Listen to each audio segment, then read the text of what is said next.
ساڑھے وڈے سانو دس کے گئن ضعیف اگر نظر پڑے رسول کا جمال بن، ظالم اگر نہ آئے نظر قہر ذوالجلال بن۔ اور اعلی حضرت مجدد دین و ملت کوئی بات چو آکے جناب انہوں دے بارے گل کر گیا، انہوں دے بارے گل کر گیا، میں ہر اس دے بارے گل کر گیا جڑا ناموس رسالت دا غدار ہے، جڑا ناموس رسالت دے سپاہیوں تے بھونکدا، میں ہر اس دے بارے گل کر رہا،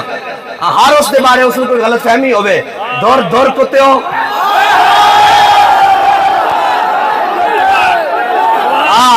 ناموس رسالت دے ہوتے تو تہاڈے کو پیرا دیتا نہیں گیا کہ تسی بک بک کر دے ہو، تسی انہوں دے خلاف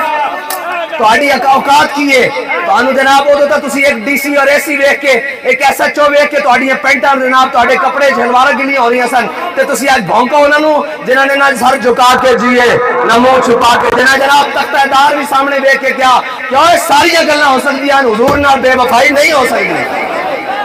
تسی انہاں دے بارے گل کرو، بس اتنا کافی ہے، اتنی دوائی آرام دے جائے گی، جے کو بہتی دی لوڑ ہوئی تو اسی پھر حاضر ہاں وَإِن تَعُودُوا نَعُودْ، جے تسی آؤ گے تو اسی پھر اس دا پنجابی ترجمہ پتہ کی ہے بابا جی نے کیتا سی جناب کافرہ نے کیا نا کہ اسی پھر آمنگے تو قرآن نے کیا وَإِن تَعُودُوا نَعُودْ ایک کافرہ بارے ہوئے ہاں جی اسی اپنے انہوں پھر بھی کہنے کہ باز آؤ بندے دے پتر بنو اعلی کار نہ کفر دا بنو، کفر دا اعلی کارج کوئی فائدہ نہیں، اے ہونے مر جانا حضور دے سامنے پیش ہونا ایسا کہہ دینا یا رسول اللہ سی حساب بات چو دیں گے پہلے انہوں نے بھی بلاؤ جڑے تواڈے عشق دا دم بھردے سن، تواڈے نام تے ہمیشہ عزتاں بڑھائیاں، تواڈے نام تے سورا تے سوز لا کے ساری زندگی قوم نو بے وقوف بنایا تے جدوں تواڈی عزت دی گل آئی تے غیراں دی صفاں وچ کھڑے ہو گئے۔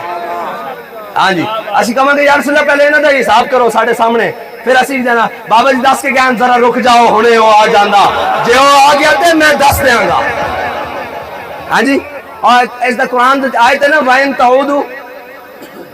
وَإِن تَعُودُوا نِعْمَتَ اللَّهِ لَا تُحْصُوهَا، نہیں وَإِن تَعُودُوا نَعُودْ قرآن کہندا انہاں کیا اسی پھر آمنگے تے قرآن نے کیا اسی یہ پنجابی ترجمہ ہے کہ جے تو سب پنگا لیا تا اساں لتر پھر آ گئے۔ انہاں بابا جی نے فرمایا انہاں پنجابی ترجمہ ہے سلیس ترجمہ نا بالکل فرمایا جے نہ شرارت کی تھی اسی اپنے حبیب دے غلاماں کو انہوں پھر لتر پھرواواں گے تے پھرے کہ نہیں پھرے،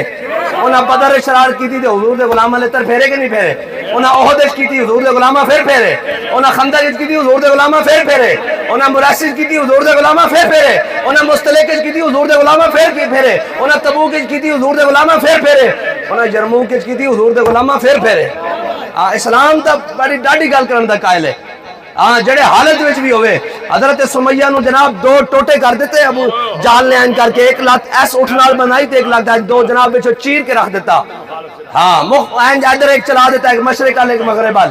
تے این جناب دو ٹوٹے ہو گئے۔ حضرت خباب بن عرت جدو اسلام لے آن تو بعد اسلام تے باہر آ گئی تے حضرت خالد بن ولید نے ادھر آ گیا ہو جی این کر کے حضرت خالد بن ولید نے حضرت خباب دی این پٹھ جناب این موڈے تے ہاتھ رکھیا نا تو ہاتھ موڈے دے اندر چلا گیا۔ حضرت خالد بن ولید نے پوچھا خباب ایک ہی ہے، ایک ہی اتنا بڑا سوراخ ہے، اتنے بڑے جناب اگے سارے سوراخ ہوئے تے آپ نے فرمایا خالد جدو تسی اسلام دے مقابلے چاندے سو نا اسلام دی مخالفت چو سو اس ٹائم خباب اپنے جسم دی چربی پگھلا کے انہاں گارے نو ٹھنڈا کردا سی جنہاں نام مینوں ماریا جاندا سی تے حضرت خالد بن ولید بھی رون لگ پے اور حضرت جناب خباب بن عرت بھی رون لگ پے، دونوں رون لگ پے کہ جناب اے اسلام دے واسطے قربانیاں اور یہ شہادت گاہ الفت میں قدم رکھنا ہے، لوگ آسان سمجھتے ہیں مسلمان ہونا، ہاں